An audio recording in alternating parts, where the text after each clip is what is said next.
All right, I think we're ready to go here, folks. Some people may trickle in yet, but that's great. We're very happy to have a nice crowd tonight featuring our Detox Talk and Slightly on Digestion. I have here Amanda, who is our rep from Ortho Molecular, who is our main focus tonight in the products we're using for our detox. So welcome, everyone. Some of you are really familiar faces so far. I don't know if we have any newbies, but if we have newbies in the audience, welcome as well. So just a quick intro here. I'm Dr. Julie. This is Dr. Bircher. Dr. Martins is somewhere around the office as well, but our main focus is going to be with Amanda. So I just want to give you a little bit of knowledge about Amanda. She lives in Madison, so she is ever gracious to do this talk with us tonight at our office and, spend some time in Eau Claire. She has a dog that she really, really likes, and she loves to travel. Most recently on the list was Iceland not too long ago. Yep. And you went somewhere tropical, maybe? Mexico. Yeah. So she likes to travel. We just found out that our birthday is the same day today, so we're new best friends. Yes. And how long have you been with Ortho? I've been with Ortho 3.5 years. Okay. So she's been with the company a long-standing time and is very knowledgeable. We always love when she comes to talk with us. So I'll turn it over to Amanda, and we'll be floating around the office, and I hope you enjoy. Well, thanks for coming and listening to me tonight. I'm usually pretty entertaining, and I'm interactive. So if you have any questions or concerns throughout any of what I'm going through, feel free to chime in. You guys look like a really lively bunch, so I'm excited for that. I have a degree in chemistry. I have an emphasis in biomolecular science. Like I said, I've been with Ortho Molecular for 3.5 years, and I never thought I was going to be here. Originally, I was going to go to med school, and I started working in an ICU in an emergency department, and I really got burned out from that environment because I saw a lot of people doing the same thing over and over again, and I saw the same patients coming back, and I didn't see anybody getting to the root cause because the doctors didn't have enough time to spend with patients to educate them on what was causing their chronic conditions. And so I got really frustrated and decided not to go to medical school. And I ended up going into doing some business development and then eventually got into functional medicine. For my thesis for college, I focused on the pharmaceutical benefits of the fungal genus Cordyceps. So I looked at Chinese traditional medicine, and I looked at a fungus, and I took extracts from that fungus and I tried to manipulate them into a pharmaceutical to treat HIV and cancer cells. And every time I did that, I saw worse outcomes with the pharmaceutical, and I saw a lot of side effects with the pharmaceutical. So the natural substances always outperformed what I was manipulating in the lab, which is what really got me going towards more of the root cause and functional medicine. And that's kind of just how I got here. So that's a little bit about my background and how I got here. I'm really passionate about finding the root cause, and I'm really passionate about helping my physicians help their patients and educate patients. I work with about 400 physicians in Wisconsin alone, and nationwide I work with about 500 to 600 physicians. And so I have a wide reach right now, and I'm really proud of what I can do for people. So that's a little bit about me, but tonight we are going to be talking about the detox. So I put together some little packets, and none of them have any product information on them. They're just more information for you. One of the things I had you first do was a before you detox. And so this gives you a score and asks you questions you might not really think about. What does that have to do with my liver? What does that have to do with my detoxification pathway? And the matter of the fact is that we store toxins everywhere in our body, so they're gonna affect every single system of our body. Our brains, our memory, our joint pain, it can all become related to the toxic burden that we carry around. And so I had you fill out a before, because if you do end up going through with a core restore or some sort of a detox, I'd like you to evaluate yourself afterwards so that you can see how far you come, or if maybe you should continue along the detox path and go a little bit further into it and do a 14 or a 21-day detox. So I had you do the before. So each year, on average, every person is exposed to about 14 pounds of pesticides, herbicides, food preservatives, and additives. So I don't go bowling often, and when I do, I'm usually picking up an 8-pound bowling ball because if I flail around too much, I'm gonna throw it somewhere it shouldn't go, and 14 pounds can hurt somebody.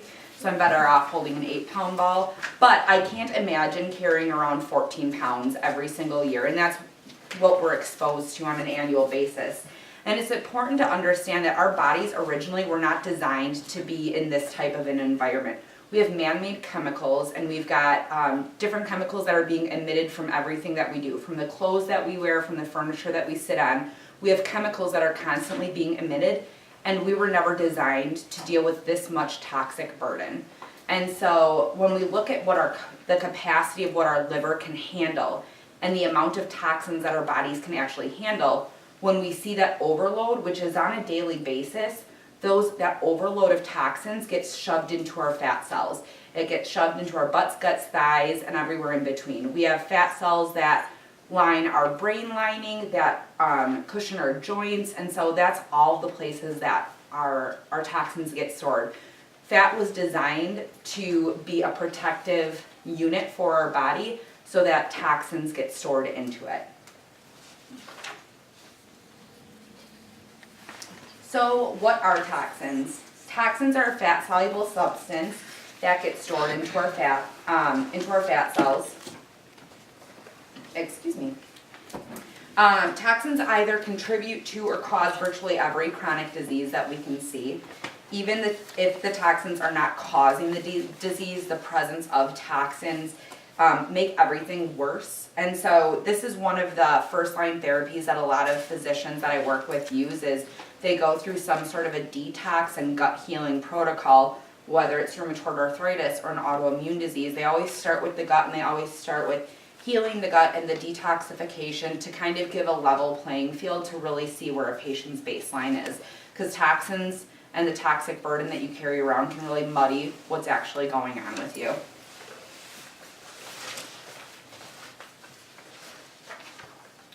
So what do toxins really do? They gradually clog the liver, they block insulin receptor sites, they damage genes, they undermine our health. When toxins enter our body, they actually alter the speed at which a lot of key functions in our body happen. They mess with different genes, they mess with insulin receptors, they mess with our hormones, and so really they just have an effect on the entire body. So they can cause hormone imbalances, low energy, immune issues. Really, any issue that you have, you can connect it somehow to a toxic overload.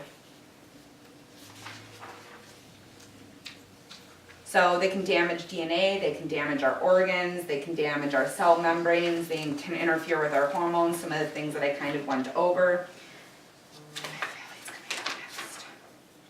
No. And unfortunately, none of us are unique. So one of the handouts that I put in there was a low-level toxin exposure adds up over time. And I pulled this today from the IFM website, which is the Institute for Functional Medicine. It's a highly regarded institute that a lot of physicians will go to learn more about functional medicine if they haven't gotten that in the traditional training, which a lot of physicians typically don't. And the physician who teaches the detoxification module talks about a lot about low-level toxins, and we'll kind of talk today about where your toxic burden comes from and what your past looks like to contribute to where you are today. But even if we find that you have a lower level of toxic burden, it's that exposure over time. Putting on lipstick every day or putting on chapstick every day, all of those things have toxins that are that seep into our skin. That daily exposure to just those small things can contribute to a level of toxic exposure where we were never meant for. So none of us are unique. They did biopsies of people, the US EPA, and they found that 100% of humans have toxins like dioxins, PCBs, diachlorobenzene, and xylene in their bodies. And a lot of these are known carcinogens, so they're cancer-causing toxins that enter our body. And Columbia University, the School of Public Health, reports that 95% of cancer is caused by diet and environment. It's our genes that load the gun, but it's the environment and our lifestyle that pulls the trigger. And so there are things that we can control and there are things that we can do to reduce our toxic burden, and we can reduce our we can eliminate what's happening to our liver. And so kind of like giving a car a tune-up, if you're gonna drive your car 100,000 miles, you kind of wanna give it a tune-up every few hundred miles, right? You kind of wanna do that with your body as well. So we're just talking about giving your liver a tune-up. So PCBs, I'm sure a lot of you have heard about that type of toxin before. We've got PCB-free water bottles now, and the sad part is that it doesn't stop at PCBs. Companies have now found PCB analogs, so they can label their products PCB-free, but they'll have an analog in there of the PCB, so it's not truly PCB-free. These are polychlorinated biphenyls, and they were banned in 1979, so why do we have to worry about them if they're banned and not around? If you read the toxin exposure that adds up, he says that the chemicals that are found in some of the people that they studied, those chemicals were banned over 90 years ago, yet they're still floating around in some people's bodies. So why do we have to worry about the things that have already been banned? Well, they're in things like paper and plastic, and those are things that are going to be kept around for a while. And they're also in fish.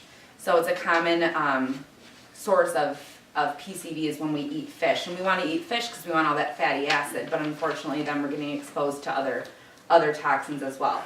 PCBs have a very long half-life in our body, and it also has the ability to be passed on from generation to generation. So with breastfeeding, they find that women who breastfeed for up to a year reduce their PCB load by 60%, and unfortunately that's passed on to the children. And also it can have an IQ effect on children too, so your toxic burden, and they've looked at singular toxins, so herbicides or pesticides or PCBs, but really what we need to think about is that's just looking at one toxin. We need to start looking at the full spectrum of toxins. So children born to women who have higher levels of PCBs have an IQ of 7 points lower than the average child to a woman who has either an average or below average PCB level. So this toxic burden that we carry is now being transported onto the next generation that we see. So am I really at risk? So what we want to look at is not just our daily toxic exposure, but also our toxic load.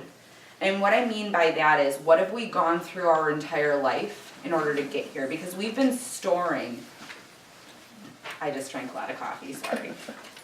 We've been storing toxins in our fat cells since day one. If it's been passed on from mom and dad, we've been storing toxins since day one. So what does our toxic burden actually look like? For me, I grew up and my dad owns a small painting business. So I grew up around paint fumes, paint thinners, and that's a lot of toxic burden right there. And I also grew up around cornfields, and you would think that would reduce my toxic load, but we would have planes coming through and spraying herbicides and pesticides before it was a thing to stop that. And so all of that was in the air around my house as well. So whether you're living in the city or if you're living in the country, you're still at risk for exposure. So we can take a look at what our exposure was over our lifespan, and that's kind of what your toxic load looks like. And everybody's more susceptible or less susceptible to certain toxins as well. And we'll kind of talk about the different types of toxins and how our liver eliminates that.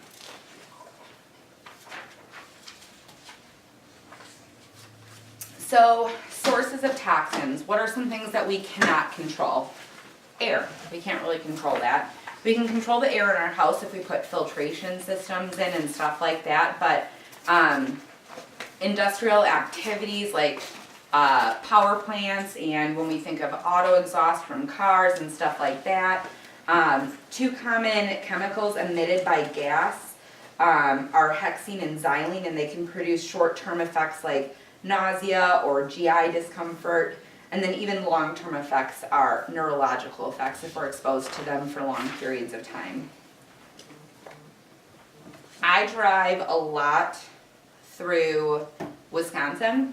I have a very large territory, and when I drive through Wisconsin, this is a common thing that I see. And I used to think they were just water but they actually mix in herbicides and pesticides with the water occasionally too. So those are the things that are being sprayed along the highway, and so we're breathing those in, and we'll never know if it's just water or just herbicides or pesticides unless we go and talk to all of the farmers individually. So again, that's stuff that's going into not only our soil but into the air when we're driving. So lifestyle toxins, these are some things that we can control. We have cosmetics, skincare, nicotine, alcohol, caffeine, prescription drugs. We'll talk a little bit about skincare and cosmetics, but even lipstick. So lead was banned from gas and house paint, but it was never banned from our cosmetics. So for example, lipstick. There is the campaign for Safe Cosmetics, and it's safecosmetics.org. They tested 33 lipsticks, and they found that 61% of them contained lead, and that it ranged from a level of 0.65 parts per million to 3 parts per million. And so again, it's that daily exposure of just adding things, and these were brands like Maybelline, Procter & Gamble, and Revlon. So well-known, higher quality cosmetic lipsticks that have lead in them. So again, it's hard to think that everything has toxins in it, but that's kind of the reality that we live in, is that we can never really live clean enough, and that's why it's important to take care of our liver every once in a while.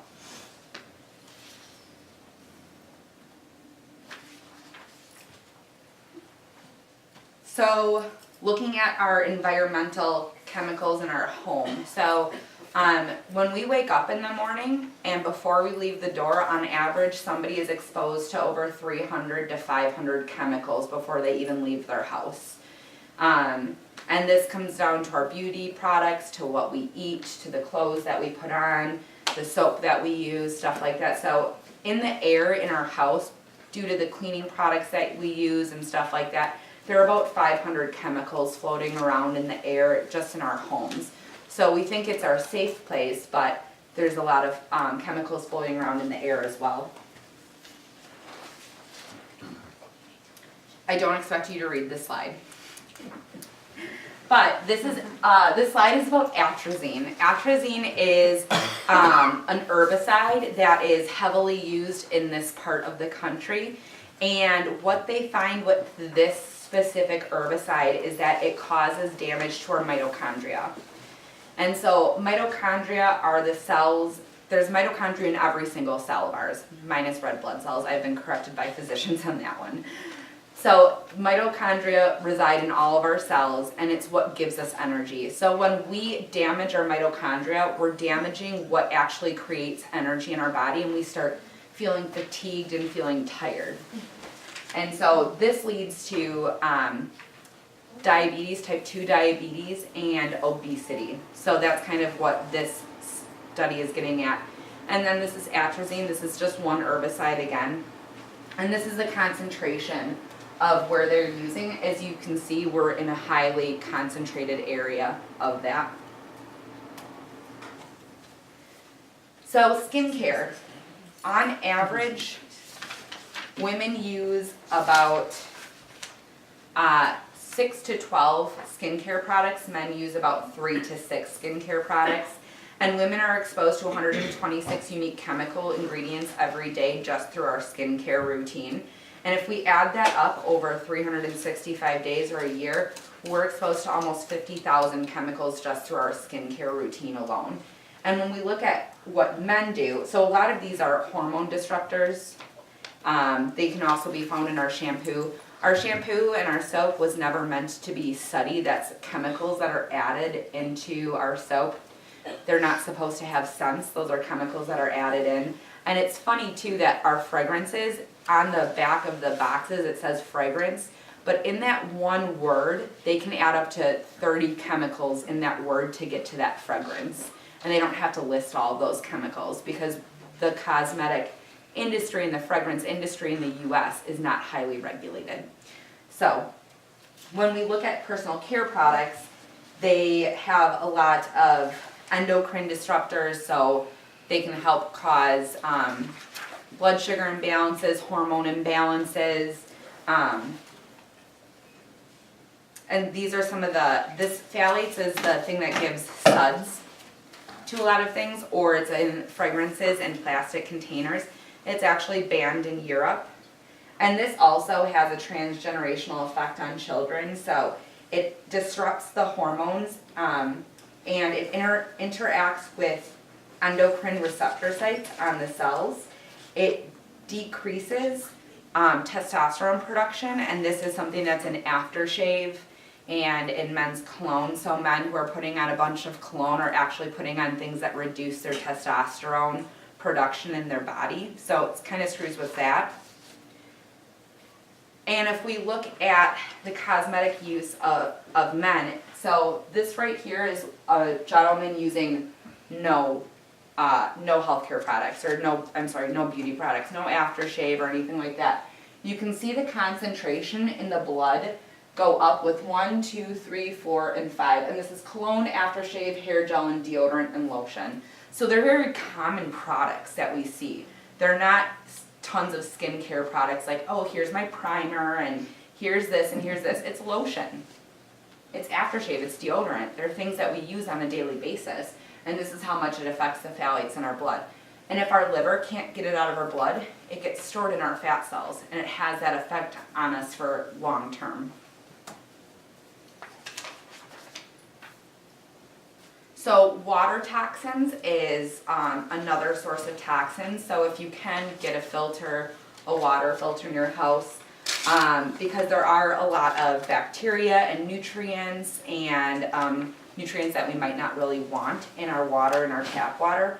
Arsenic is found in water, and it's more of a natural toxin. It depends on what rocks water falls over, and that determines what arsenic level is in the water. And actually 10 to 25% of Americans have high enough levels of arsenic in their bodies that affect the pancreas's ability to produce insulin.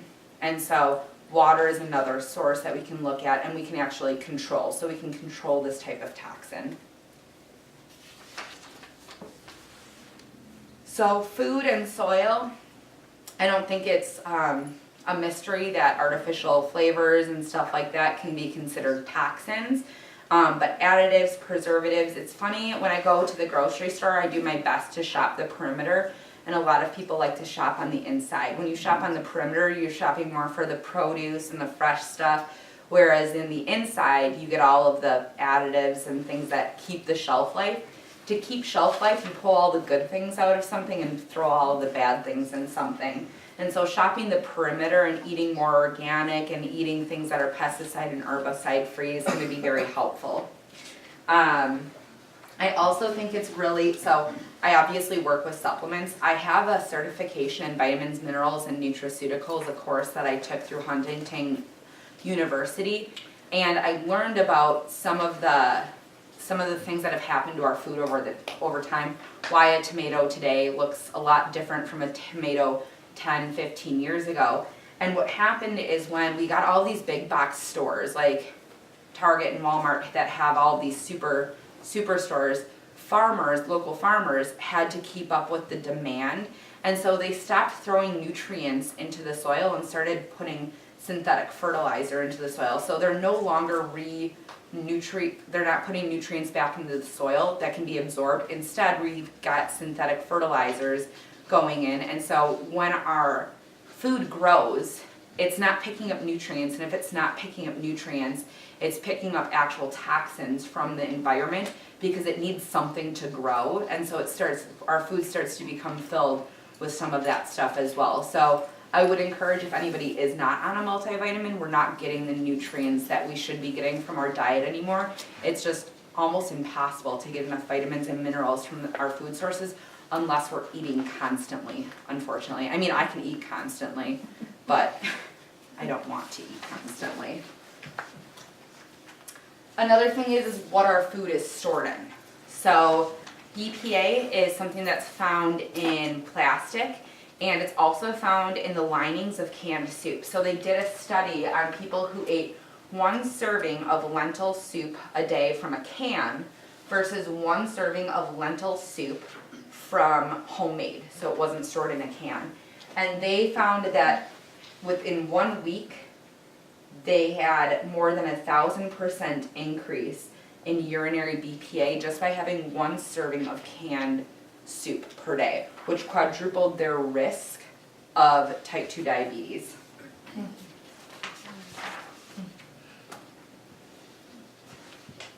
So this is from the Environmental Working Group. These are some of the foods that are heaviest in doses of agricultural pesticides.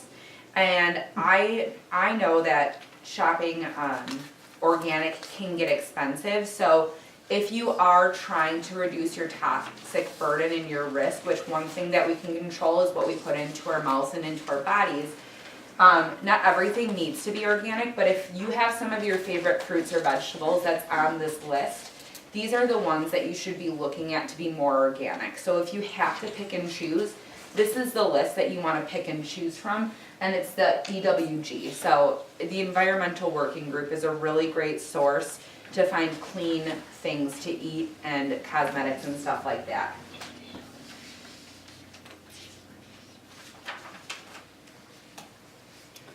The other thing that we can start controlling is our cleaning products. So our cleaning products are going to add to what we breathe in our homes. Also what we touch. It only takes about 30 seconds for a toxin that we breathe in or touch to enter our bloodstream. That's how fast we absorb a toxin. And our cleaning products, there's different things. So I personally, and my mom does this as well, is we get essential oils and we find ways to make our cleaning products now. So there's some really great like Pinterest or even Google ideas that you get distilled vinegar, and it's a half water, half distilled vinegar with a few drops of some essential oils in it, and it makes great disinfectants that are non-toxic as well. So for example, chlorine bleach, if mixed with ammonia, vinegar, or acid-based cleaners, it causes a gas to be released. And if anybody's ever breathed in chlorine, I mean, does that smell healthy? It doesn't for me. So that causes mild asthmatic symptoms, and it causes serious respiratory problems, and then mixing it with bleach can cause even worse issues. Things like formaldehyde. When I was studying to go to med school, we used a lot of cadavers and we used a lot of like animal parts and stuff, and all of that was stored in formaldehyde, so it preserved dead bodies, and that's a lot of the stuff that's in our cleaning products.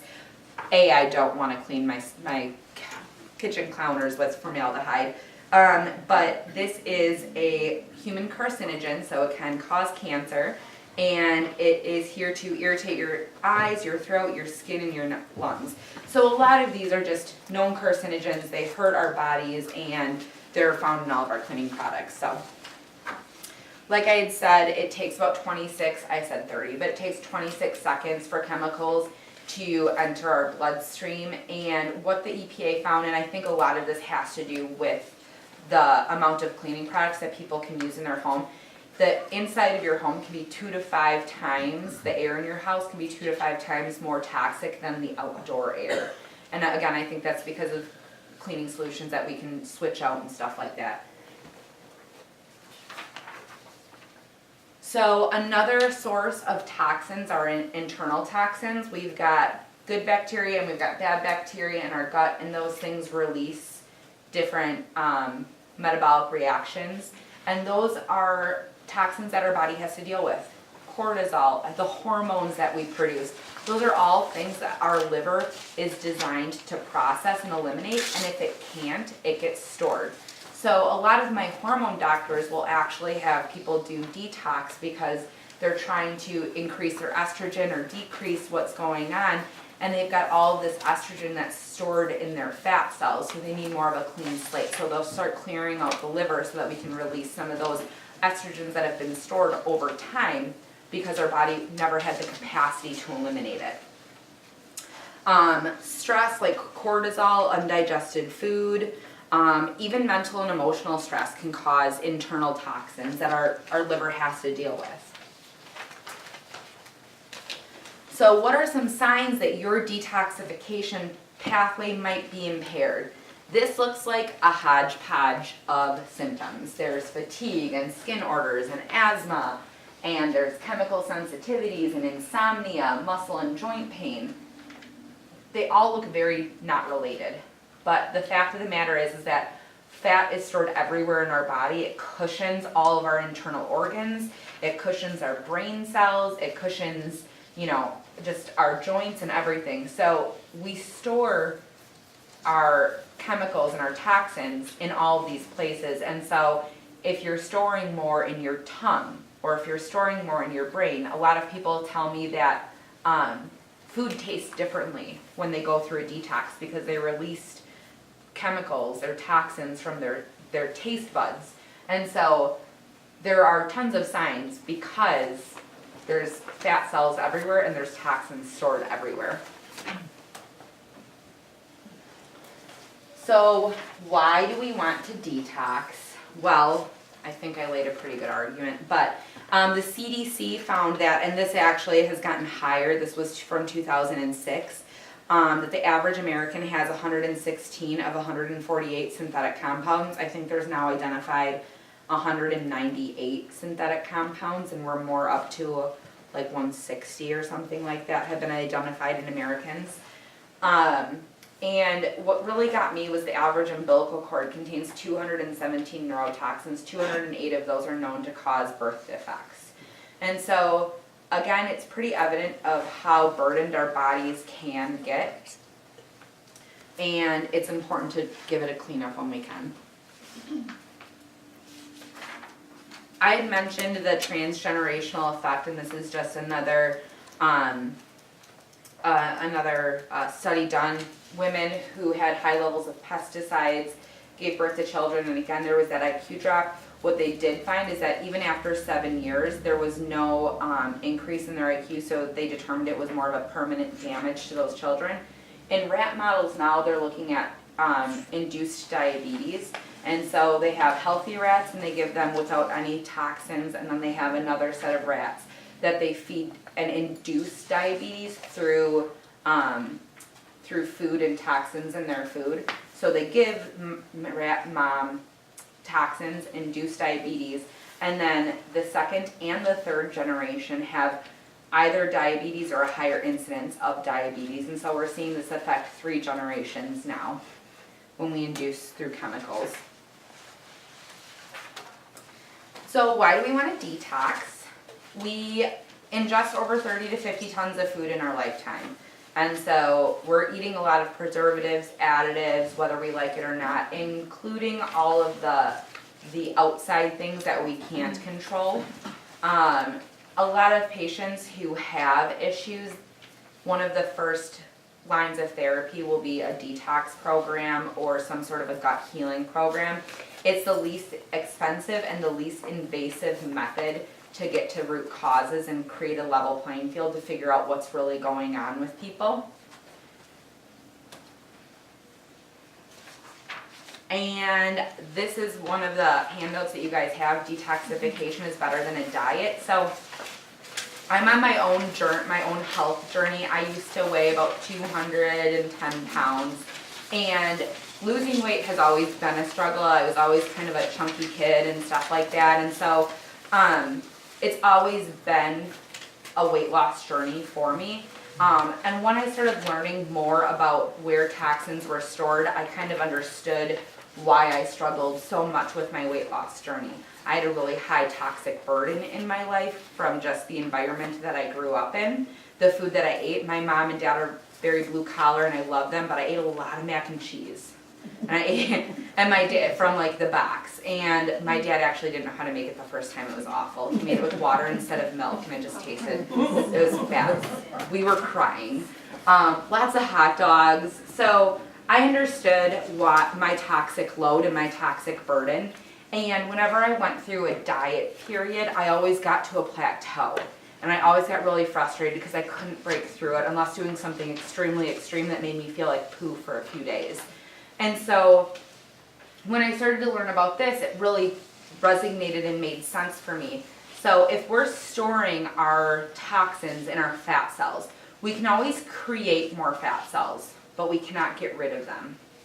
So once our fat cells are so concentrated with toxins, our body makes a new fat cell to store more toxins in them. And when we lose weight, we are not destroying the fat cells, we're shrinking them. So when we shrink them, we're concentrating those toxins even more. And because our liver doesn't have the capacity to deal with everything that's going on that we're putting in our bodies, it's not, how can we expect it to deal with releasing additional toxins? So that's when we see this plateau occur, is because our body goes into preservation mode and goes, no way, I can't lose any more weight because I can't afford to release these toxins into the body. It's too dangerous for us. And so we start seeing this plateau. So if we clear out our liver so that it can handle the toxins to be released from our fat cells, we can shrink our fat cells more, and we can continue on that journey. So some of the roles of the liver is filtering our blood, so it takes toxins out of our blood, and it removes large molecules. It stores glucose for energy, so if you need to run from a bear or a lion, your liver is what's going to release the glucose so that you can do that.